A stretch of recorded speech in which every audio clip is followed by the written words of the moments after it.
Afternoon, coast and countryside people. Something a little bit different today. We're doing a bit of a history lesson. Oh, boring, everyone's saying. But I live in a little village called Womenswold, which is on top of the North Downs in Kent, and it does seem, from what I found here, that there have been people here ever since the ice retreated. So what I've done with the finds, I've actually laid them out in some sort of rough timeline along these timbers, so we can get an idea of what's been going on here. Now, the timbers themselves are probably quite important. The church here says that the village was a bit bigger than it is now. There's only 14 houses here now, and the church looks like it was built for a bigger population. So some of these two timbers we found lying about here are obviously off old timber frame buildings. There's peg holes in this and joints.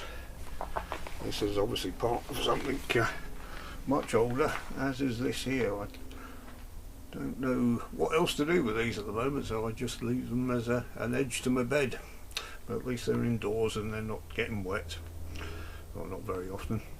But anyway, if we go right down this end, this timeline isn't to scale, otherwise it would go off down into the garden. This end we've got some of the stone tools I've been finding. This one looks like a little hand axe. It's got some secondary working along there, used for hitting things, chopping things. A scraper, not quite sure, we can't quite see in this this light, but it's actually quite polished across there. Someone has handled this quite a lot. It's been worn smooth by someone's thumb over the years. This would have been used for scraping the inside of hides, maybe cleaning things up, but definitely some secondary working along the edges there, and it feels very touchy-feely. You feel like, you know, this has been used and probably quite cherished. This I found quite recently. It's probably used as a scraper for straightening arrow shafts, either that or cleaning off sinews for use as cordage. But this part, I've seen this in quite a few tools that I've found over the years. It's used for scraping down things, and when I was trying it out on this bit of timber the other day, you can see it takes the bark off very easy. It's still very sharp, but after a minute of using it I realised that it's left-handed. The way that's been chipped in there, it's been chipped in a particular direction. I'm right-handed and it felt very uncomfortable using it in my right hand, so I swapped hands over, and this works far better in my left hand if I hold the piece I'm working on in the right hand. So this is probably one of the earliest left-handed tools that, well, certainly that I've ever found. I found that quite interesting. And this I found quite recently. A mole dug this up. This is half an arrowhead. It's missing a bit down this side. It would have been more symmetrical. We can see the barb on that side, and this would have been the tang where it was fixed to a shaft. This would have been split and bound with some sinew or something.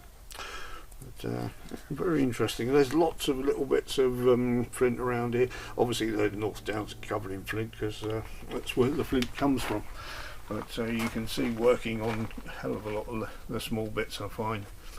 And moving on, you come from thousands of years to 2,000 years ago now.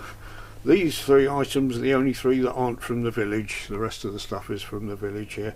This is part of a Roman brick. I just put this in to show you the width of a Roman brick. They're much more narrow than the present day bricks, and they were about, say, a foot long by about 8 inches. I did have a half of one, which unfortunately got thrown in a skip, that actually showed 2,000-year-old finger marks that had been put on as a key before it was fired. And this was found in Dorset at Burton Bradstock on the beach. It's a Roman penny, which it's got some verdigris on there. It had been buried in the soil, but then it had fallen off the cliff and been in the sand for a while, and started the verdigris has worn off it. So Someone lost that a few thousand years ago. This was a piece of tesserae from Maiden Castle. That's Hillfort in Dorset, where the Romans built a small temple in the middle of it, and a rabbit or a mole had dug that piece of tesserae up. Would have been part of a mosaic at some stage. Alright, coming back to Kent, these are bits of pottery and things I've found. A couple of bits of Samian ware, the Roman red pottery. They're fine ware, and this was dug up by a mole quite recently. It's a bit of a quite ornate Roman dinner plate, which makes me think that there might have been a Roman settlement actually in the grounds that we're in, because this isn't something you would have taken out on a picnic. It probably hadn't travelled that far from where it was being used when it was when people were living here. And this also found in a flower bed, a piece of Roman glass, which you can see from the way the glass has started to crystallise out. That is a couple of thousand years old. You see this, I used to go bottle digging when I was younger, and you'd see it on 18th century glass that had started to crystallise. We used to call this patterning sickness on glass. It was just something that happens to older glass. Glass is it's actually a liquid. It just moves very, very slowly. So it's always trying to recrystallise. If you left sheet of glass in your window for long enough, you'd find it was thicker at the bottom than it was at the top, because it very, very slowly flows downwards with gravity. I left this in the bag because it's a clay marble, probably Roman. Now, I've spent most of my life working on churches and listed buildings, and I used to find lots of these in churchyards, and I always assumed they were Victorian and slightly earlier, but looking on the internet, it's more likely that that's a Roman one, which quite surprised me, that. So, right, moving on. The Romans have left and we're now into Saxon times. I've only found a few Saxon things here, but this is late Saxon Stamford ware. It's quite distinctive green glaze on the inside, and that dates from 850 to 1150 AD. So quite coarse. Saxons built mainly out of wood, so there's very little actual Saxon structures left in the country. Well, I've actually worked on a Saxon church, which Open-Minded Wanderers featured on her channel the other day, which I was very, very pleased with. And this early medieval sandy ware,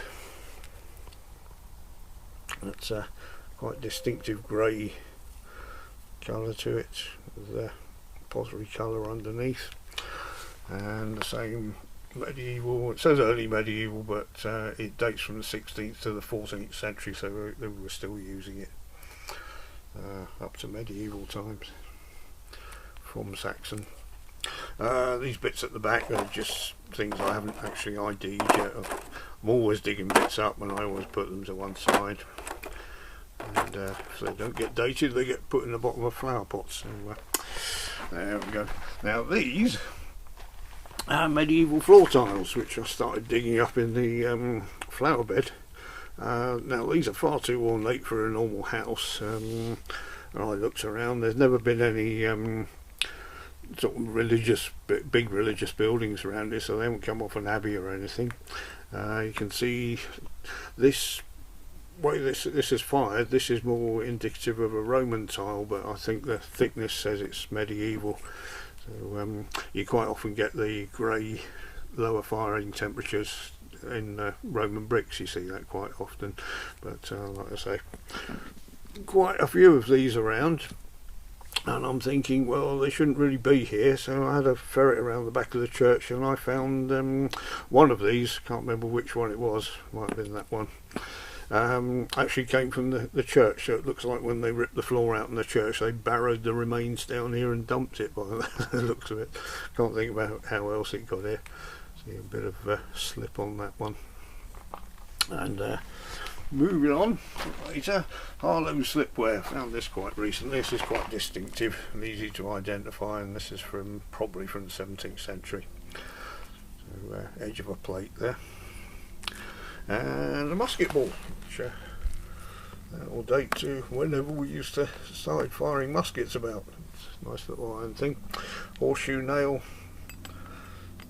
and later on we're coming to a bit of clay pipe, and then some willow pattern, and up here early decimal coinage. This is early 70s, and it's made out of copper, which you can't pick that up with a magnet. Try that with the pennies nowadays.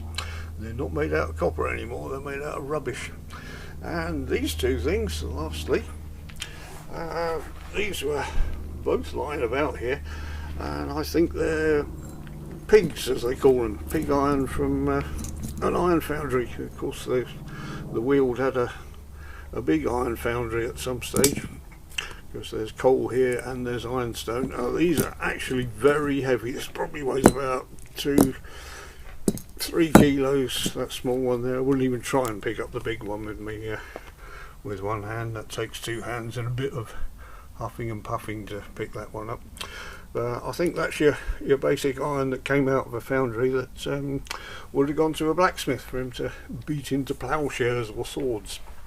So there we have it, some interesting bits of stuff from a small village.